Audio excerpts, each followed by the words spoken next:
Hello, আসসালামু আলাইকুম। Hello viewers. আশা আশা করি সবাই ভালো আছেন। একটা বিষয় নিয়ে আজকে আমি আপনাদের সামনে এসেছি। তো আপনারা ভাবছেন যে ফোন কিনবো, ফোনের অফার আসছে না কেন? ফোনের অফার আসছে না কেন? রোজার ঈদ গেছে, কোরবানির ঈদ গেছে। ২০২৬ সালের অর্থাৎ নতুন স্টার্ট হইছে অথচ ফোনের কোনো অফার নাই।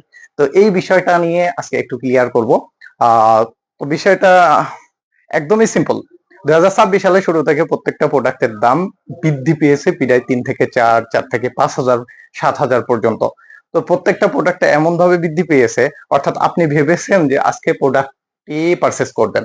অথচ আপনি ১ সপ্তাহ ধরে আ আগে প্ল্যানিং করছেন। অর্থাৎ ১ সপ্তাহ পর অর্থাৎ আপনি আজকে নিতে আসছেন দেখছেন প্রোডাক্টের দাম প্রায় ২,০০০, ৩,০০০ টাকা বাড়তি। তো আপনি ভাবছেন যে না ঈদের আগে পারচেজ করলে হয়তো অফার আসবে বা ঈদের পরে হয়তো অফার আসবে। তো আসলে এই বিষয়গুলো নিয়ে টোটালি ক্লিয়ার করে দিচ্ছি। তো আগামী যদি কিছুদিনের মধ্যেও যদি আপনি প্রোডাক্ট পারচেজ করেন, আজকের পর থেকে আপনি যত দিন যাবে প্রত্যেকটা দিন ফোনের দাম আপডেট এবং ইনক্রিজ হবে।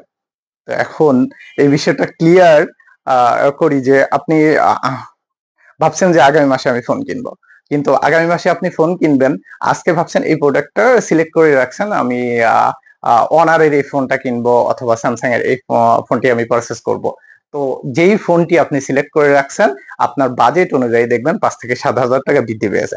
তো অফারের বিষয়টি আসলে না ভেবে আপনি যদি মনে করেন আগামী মাসে পারচেজ করবেন তো চেষ্টা করেন যে এখনই পারচেজ করে নেয়ার।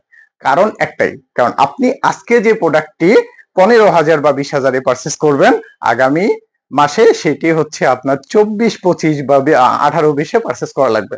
তো এই বিষয়টা নিয়ে একদম ফুল ক্লিয়ার। আপনি যদি আমাদের কাছ থেকে কিস্তিতেও পারচেজ করেন তো একই বিষয় দাঁড়ায়।